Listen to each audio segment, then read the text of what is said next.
আসমা, কোথায় এসছো? কি খাবা তুমি? আমরা কোথায় এসেছি? এটা হচ্ছে বার্নিয়া প্রাথমিক স্বাস্থ্য কেন্দ্র।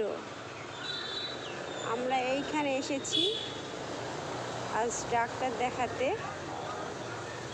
ওষুধ নেওয়া এখনো হয়নি, ডাক্তার দেখানো হয়ে গেছে। এখানে আমার মেয়ে বিরক্ত ফিল করছে, ওর বসতে আর ভালো লাগছে না।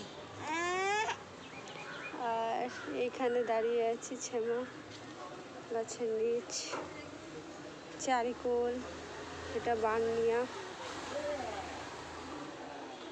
খুব সুন্দর হসপিটালটা, খুবই সুন্দর, পরিষ্কার পরিচ্ছন্ন, বেশ ঠান্ডা হাওয়া, ঘরটা বড় সড়ো সব, মানে খুব সুন্দর,